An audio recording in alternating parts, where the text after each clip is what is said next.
Hello everyone. मैं प्रीति मिश्रा।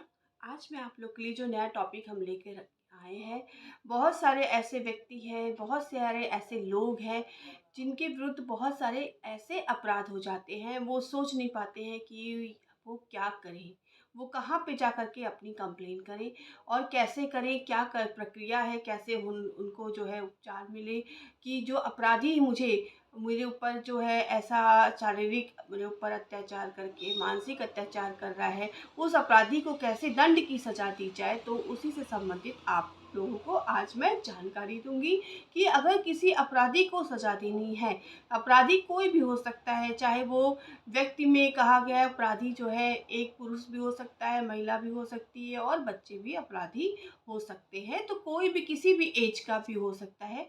तो ऐसे अपराधी को कैसे दंड की सज़ा दी जाए और कैसे प्रक्रिया क्या प्रक्रिया होगी, तो उसी प्रक्रिया का एक स्टेप मैं आप लोग को बताऊंगी कि किस प्रक्रिया के द्वारा जो है अपराधी को हम पकड़ भी सकते हैं और उसके ऊपर जो है अपराध की दंड की जो सज़ा के द्वारा उसको दंडित कराया जा सकता है। तो मैं आज जो आप लोग को टॉपिक एक्सप्लेन करूंगी FIR। एफआईआर क्या होता है? बहुत लोग सोचते हैं कि एफआईआर क्या होता है, बस पुलिस के पास जाओ, तुरंत रिपोर्ट दर्ज कराओ और तुरंत एफआईआर हो गया, वो अपराधी तुरंत गिरफ्तार हो जाएगा। ऐसा नहीं है, इसके लिए बहुत सारी प्रक्रिया बनाई गई है। कभी कभी पुलिस जो है एफआईआर दर्ज भी नहीं कर सकती है। कभी ऐसा होता है आप पुलिस थाने पे बैठे हुए हैं, आपकी एफआईआर नहीं दर्ज होती। बहुत सारी महिलाएं ऐसी जो पीड़ित हैं, वो थाने जाती है, चाहे वो महिला थाना हो चाहे कोई भी थाना हो, उनकी एफआईआर दर्ज नहीं की जाती है, तो वो परेशान होती है। तो हम बताएंगे एफआईआर क्या होता है, एफआईआर को हम कैसे दर्ज कराएं, एफआईआर दर्ज कराने की प्रक्रिया क्या है, अपराध क्या होता है। अपराध को भी दो कैटेगरी में रखा गया है, तो उसमें कहा गया कि अगर हम किस तरीके का अपराध है तो एफआईआर जल्दी से दर्ज किया जा सकता है। और अब एफआईआर में ये भी बताया गया है कि कहाँ पे इसको एक्सप्लेन किया गया है, किस बुक में एक्सप्लेन किया गया है, एफआईआर को परिभाषित किया गया है, एफआईआर का क्या महत्व है, कौन व्यक्ति एफआईआर कर सकता है। तो इसी से संबंधित आप लोग को जो मैं जानकारी दे रही हूँ।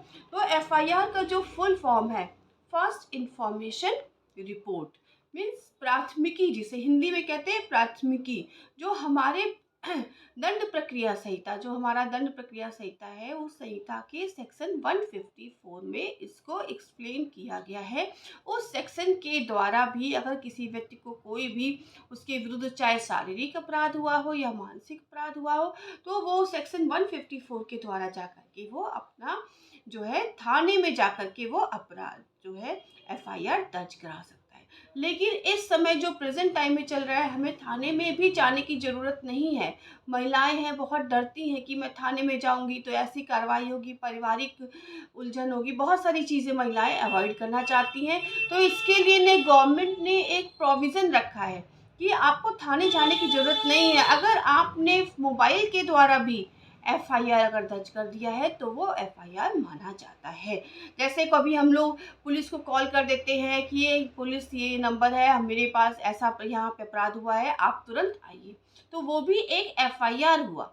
लेकिन आपको फिर अगर पुलिस आती है, फिर आपको उस थाने में जाना होगा, जिस थाने से वो पुलिस आएगी वहाँ पे आपको अपना वेरिफिकेशन कराना होता है, तभी उसके बाद एफआईआर वहाँ पे कंप्लेन दर्ज की जाती है। और थर्ड जो एफआईआर दर्ज करने का है, ऑनलाइन, आप जो है घर बैठे ही ऑनलाइन जो है एफआईआर दर्ज कर सकते हैं। तो एफआईआर के लिए बहुत सारे प्रोविज़न जो बताए गए हैं, मैंने बताया है कि इसको सीआरपीसी दंड प्रक्रिया संहिता सेक्शन 154 के द्वारा वहाँ पे एफआईआर को वहाँ पे एक्सप्लेन किया गया है कि एफआईआर कैसे हम दर्ज कर सकते हैं। जब पुलिस को संज्ञेय अपराध, अब हम ये भी आपको बताना चाहते हैं कि अपराध क्या होता है।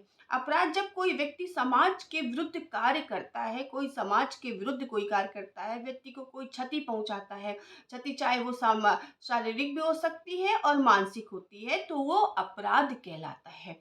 और वो चाहे वो एक संपत्ति के विरुद्ध भी हो सकता है, किसी से भी विरुद्ध हो सकता है, तो वो जो है आपका वो अपराध होता है। अब अपराध को दो भागों में विभाजित किया गया है। फर्स्ट आपका है कॉग्निजेबल ऑफेंसेस, मतलब कि अपराध है संज्ञेय अपराध जिसे कहते हैं, और नॉन कॉग्निजेबल ऑफेंसेस, असंज्ञेय अपराध। संज्ञेय अपराध क्या होता है, जैसे फॉर एग्ज़ाम्पल हम आप लोग को देना चाहते हैं, किसी का मर्डर हो गया है, भारतीय दंड संहिता की सेक्शन 302 बहुत सारे सेक्शंस में एक्सप्लेन किया गया है, किसी की हत्या करने की कोशिश की गई है, किसी की लड़की का गैंग रेप हुआ है या चाइल्ड कोई क्राइम हुआ है, डावरी डेथ का केस हुआ है या रॉबरी का हुआ है, साइबर क्राइम हुआ है, कंटेम्प्ट ऑफ कोर्ट हुआ है। बहुत सारे एग्जाम्पल इसमें दिया गया है। तो संज्ञेय अपराध के द्वारा पुलिस के पास किसी व्यक्ति को गिरफ्तार करने के का अधिकार दिया गया है। इस मामले की जांच भी पुलिस कर सकती है, इसलिए उसे कोर्ट से अनुमति लेने की जरूरत नहीं होती है। अगर ऐसे केसेस में एफआईआर दर्ज हो गया है तो पुलिस जो है बिना वारंट के जाकर के उसको गिरफ्तार कर सकती है। दूसरा अपराध है आसंज्ञेय अपराध।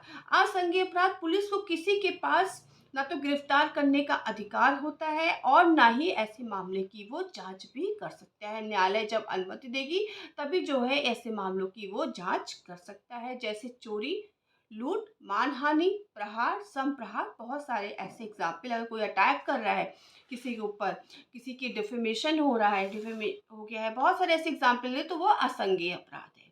मैंने अपराध आप लोग को बता दिया कि अपराध दो प्रकार के होते हैं, संज्ञेय और असंज्ञेय। कैटेगरी में पुलिस जो है उसको गिरफ्तार कर सकती है और एफआईआर दर्ज कर सकती है। जब पुलिस को संज्ञेय अपराध की जानकारी मिलती तो उसके बाद वो जो है सबसे पहले लिखित दस्तावेज तैयार करता है। उसी लिखित दस्तावेज को कहा गया है, जिसे रिटन आपका डॉक्यूमेंट्स कहते हैं, एफआईआर। जब पुलिस को किसी वारदात की सबसे पहले जानकारी होती है, अगर उसको सबसे पहले पता चला है, वो तुरंत एफआईआर दर्ज करेगा। लेकिन कभी कभी ऐसा होता है पुलिस को जानकारी नहीं होती है, किसी पीड़ित द्वारा शिकायत करने के बाद जो है वो पहुंचती है एफआईआर दर्ज कराने के लिए, तो वो जो लिखित वहाँ पे दस्तावेज में लिखित सूचना वहाँ जो दी जाती है उसको भी एफआईआर कहा जाता है। कोई भी व्यक्ति पुलिस से अपने साथ की जो भी उसको अपराध किसके द्वारा उसके किया गया है तो वो लिखित और मौखिक दोनों शिकायत कर सकता है। लिखित भी बता सकते हैं और मौखिक भी जाकर के वो वहाँ पे शिकायत दर्ज करा सकता है। पुलिस जो है उस काल में क्या करेगा, एफआईआर दर्ज करेगा। आजकल लोग जो सहायता, बहुत सारे लोग सहायता लेते हैं, जैसे मैंने बताया कि ऑनलाइन भी एफआईआर दर्ज करा सकते हैं। आपने फ़ोन कर दिया कि ऐसी घटना यहाँ पे हुई, ऐसा अपराध हुआ है, मेरे घर में हुआ है, मेरे बाहर समाज में हुआ है, किसी भी कंडीशन में, जैसे साइबर क्राइम भी अब आप जो है हम एफआईआर दर्ज करा सकते हैं।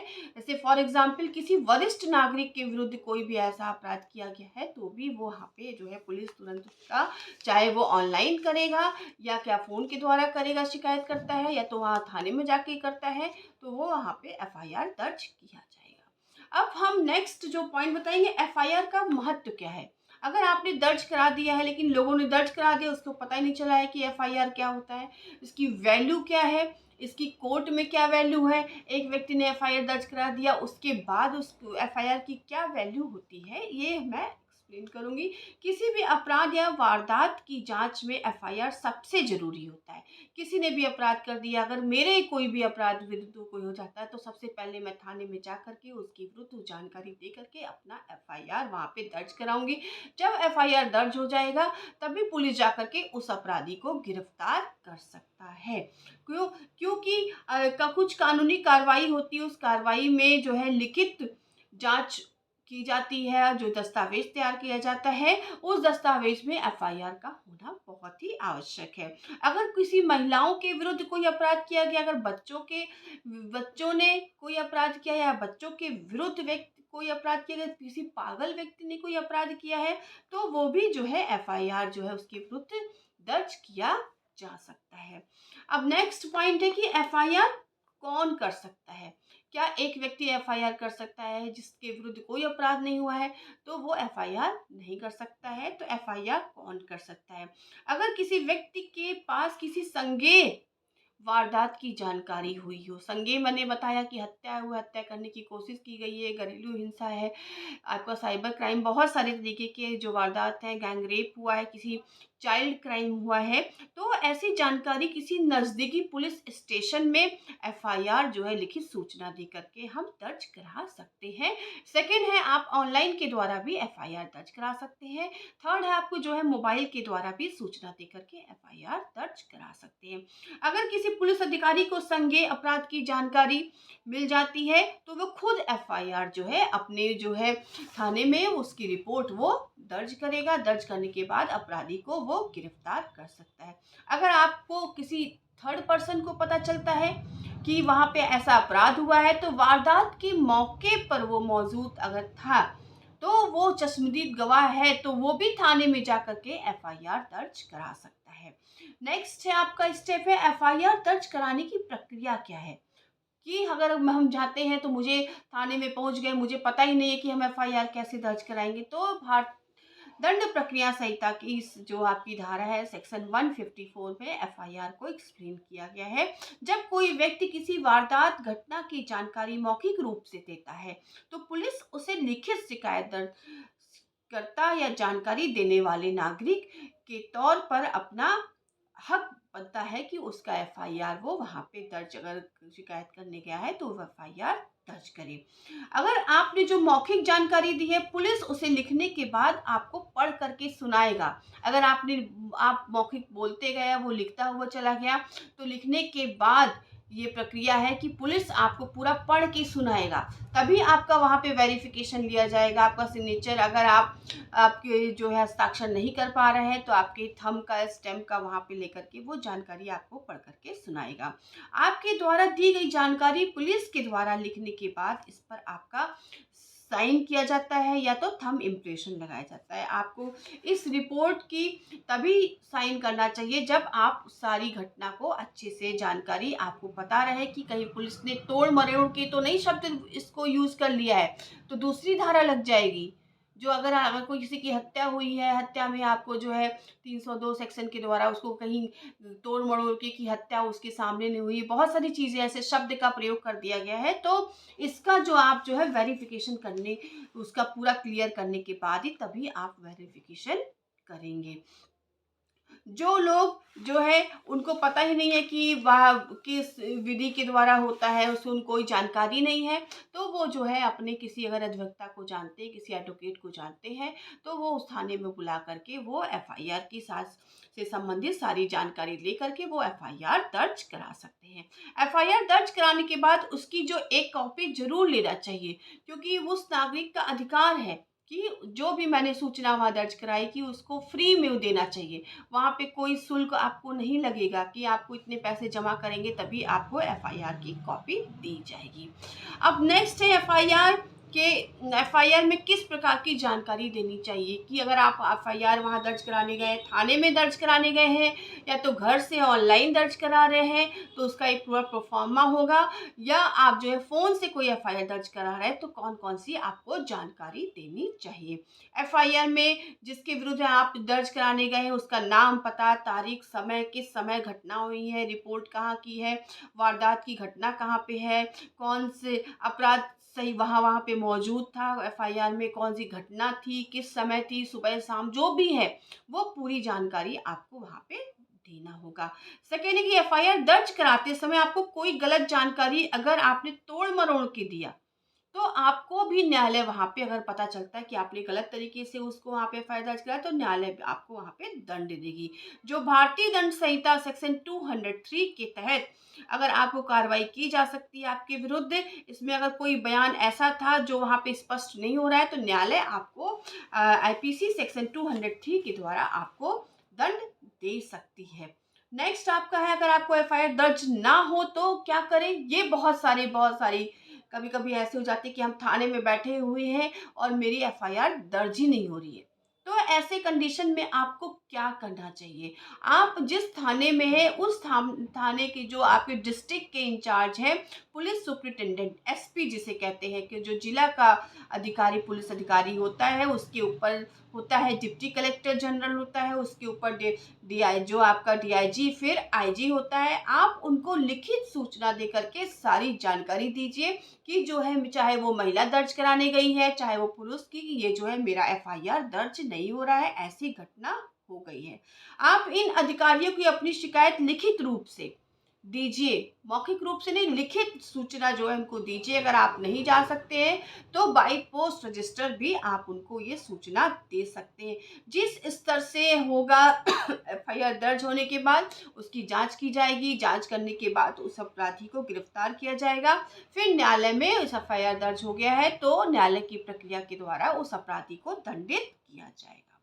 अब एफआईआर दर्ज कराने के बाद पुलिस मामले की जांच करती है या नहीं।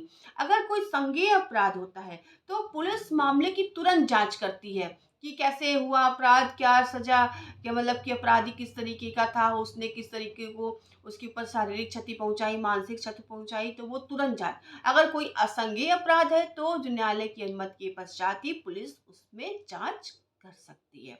तो आज मैंने आप लोग को बताया कि एफआईआर क्या है, एफआईआर दर्ज करने की क्या प्रक्रिया है, एफआईआर अगर दर्ज ना हो तो हम क्या करें। तो इससे संबंधित बहुत ज़रूरी है, हर नागरिक को पता होना चाहिए।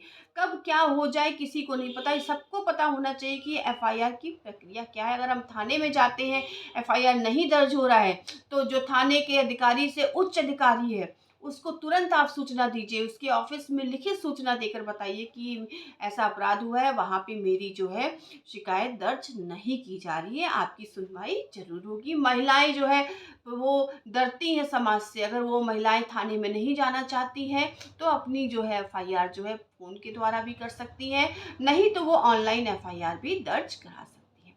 अगर आप लोग को ये वीडियो जो है पसंद आया है तो प्लीज़ मेरे वीडियो को लाइक करिएगा और शेयर करिएगा। ज़्यादा से ज़्यादा लोगों को पता होना चाहिए कि हमारे साथ अगर कोई भी अपराध हो गया है तो हम जो है कहाँ से न्याय अगर लेना चाहते हैं तो एक स्टेप बाय स्टेप होगा।